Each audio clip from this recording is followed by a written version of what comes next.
Hello guys. അപ്പോൾ ഇന്ന് ഞാൻ വന്നിരിക്കുന്നത് ഗൈസ്, ഇന്ന് ഞാൻ ഈ വ്ളോഗ് എടുക്കുമ്പോൾ ഒട്ടും ഹാപ്പി അല്ല ഗൈസ്. എന്താണെന്ന് വെച്ചാൽ ഇന്ന് എൻ്റെ വലിയേട്ടൻ തിരിച്ച് രാജസ്ഥാനിലോട്ട് പോയി ഗൈസ്. അപ്പോൾ അവന് ഓണത്തിന് വന്നതാണ്. അപ്പോൾ അവന് കിട്ടിയ ലീവ് പോലും അത്ര പോലും നിൽക്കാൻ പറ്റിയിട്ടില്ല. ചേട്ടന് അത്രയും നിൽക്കാൻ പറ്റിയില്ല. പെട്ടെന്ന് അവന് വിളി വന്നു. അപ്പോൾ അങ്ങനെ കുറച്ച് ഇതുണ്ടായിരുന്നു. അതുകൊണ്ട് അവൻ പെട്ടെന്ന് പോയി. അതുകൊണ്ട് വീഡിയോയ്ക്കകത്തൊക്കെ ഒരു 2-3 വീഡിയോയ്ക്കകത്തൊക്കെ ഉള്ളൂ. പക്ഷെ കഴിഞ്ഞ പ്രാവശ്യം നമുക്ക് ഒത്തിരി വീഡിയോയ്ക്കകത്ത് നമ്മൾ ഇട്ടിട്ടുണ്ടായിരുന്നു. പക്ഷേ ഈ പ്രാവശ്യം ഭയങ്കര ഒരു മാക്സിമം ഒരു 10-15 ദിവസം അത്രേ ഉള്ളായിരുന്നു. 20 ദിവസം കണ്ടുണ്ടായിരുന്നു. പക്ഷെ അവൻ അത്രയും പോലും നിൽക്കാൻ പറ്റിയില്ല. അതിന് മുന്നേ വിളി വന്നു. തിരിച്ച് പോയി. ഇന്ന് ഭയങ്കര എൻ്റെ ഫസ്റ്റ് വീഡിയോയ്ക്ക്, അവൻ വരുന്ന വീഡിയോയ്ക്ക് എൻ്റെ മുഖത്ത് ഭയങ്കര ഹാപ്പിനെസ് ആയിരുന്നു. പക്ഷെ ഈ വീഡിയോയ്ക്ക് അങ്ങനെ ലാസ്റ്റ് വീഡിയോ ആയപ്പോൾ എനിക്ക് ഒട്ടും ഹാപ്പിനെസ് ഇല്ല ഗൈസ്. അപ്പോൾ ഞാൻ ഭയങ്കര സങ്കടമാണ് ഗൈസ് അവൻ പോയതെന്ന് പറയുമ്പോൾ. എൻ്റെ ഓൾ ഇൻ വണ്ണായിരുന്നു. നിങ്ങൾക്ക് എൻ്റെ ബ്ലോഗ് കാണുമ്പോൾ തന്നെ അറിയാം, എൻ്റെ ഓൾ ഇൻ വണ്ണായിരുന്നു. എൻ്റെ വലിയേട്ടൻ എന്ന് പറയുമ്പോൾ, എൻ്റെ ബ്രദർ എന്ന് പറയുമ്പോൾ എനിക്ക് ഓൾ ഇൻ വണ്ണായിരുന്നു. എന്ന് പറയുമ്പോൾ എന്തൊരു കാര്യം വന്നാലും ഞാൻ ഷെയർ ചെയ്യുന്നത് എൻ്റെ ചേട്ടനോടാണ്. അപ്പോൾ എൻ്റെ ആയിട്ട് കുറച്ച് പ്രശ്നം. പക്ഷേ ഒരു കാര്യം ആലോചിക്കുമ്പോൾ ഞാൻ ഹാപ്പിയാണ്. എന്ന് പറയുമ്പോൾ ചേട്ടൻ ഒരു 2-3-4 മാസം കഴിയുമ്പോൾ പിന്നെയും വരുമെന്ന് ഉള്ളതുകൊണ്ട് ഒരു ആശ്വാസം ഉണ്ട്. പക്ഷേ ഇത്രയും നാളില്ലാത്തതിൻ്റെ ആ ഒരു സങ്കടവും ഇനി 3-4 മാസം എങ്ങനെ തള്ളിക്കൊണ്ട് പോകണമെന്ന് എനിക്കറിയത്തില്ല. അപ്പം തള്ളിക്കൊണ്ട് പോയല്ലേ പറ്റുമോ. അപ്പം പോകുന്നതിൻ്റെ വീഡിയോ വരെ എനിക്ക് എടുക്കണമെന്നുണ്ടായിരുന്നു. പക്ഷേ എൻ്റെ മനസ്സ് അതുകൊണ്ട് സങ്കടം കാരണം എനിക്ക് വീഡിയോ എടുക്കാനും തോന്നിയില്ല. പിന്നെ നിങ്ങൾ അവൻ്റെ അധികം വീഡിയോ ഇല്ലാത്തതുകൊണ്ട് നിങ്ങളോട് പറയണമെന്ന് എനിക്ക് തോന്നി. അതുകൊണ്ടാണ് ഞാൻ നിങ്ങളോട് പറയുന്നത്.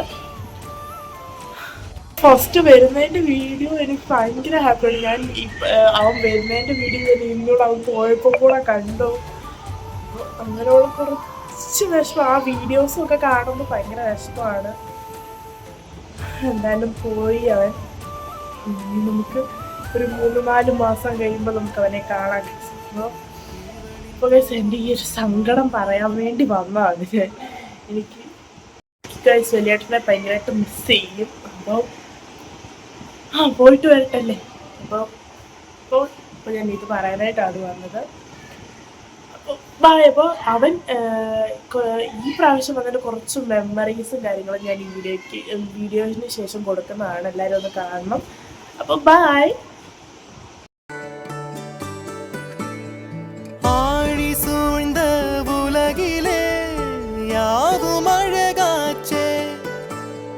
வயதை மீறிய வாழ்விலே சிறு கவிதை உருவாச்சே. விரலினை தாண்டிடும் நகமென இவன் பாசமே கிரீடமா பாரமா புரியுமா சில நேரமே. இவன் அண்ணன் பாதி தந்தை மீதி ஆனானே ஆனானே. தம்பி என்ற நிலையை கடந்து போனானே போனானே. யாழி சூழ்ந்த உலகிலே யாவும் அழகாச்சே. வயதை மீறிய வாழ்விலே சிறு கவிதை உருவாச்சே. உறங்கும் போதும் இவனின் கவனம் உறங்கி போகாது. கனவில் கூட காவல் செய்யும் கடமை மறவாது.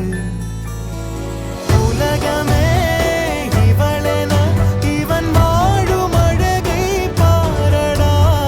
மகளென வளர்க்கிறான் இவன் உயரம் குறைந்த தாயடா. இவனின் அன்பை அளந்திட எந்த மொழியும் போதாது. இவன் அண்ணன் பாதி தந்தை மீதி ஆனானே ஆனானே.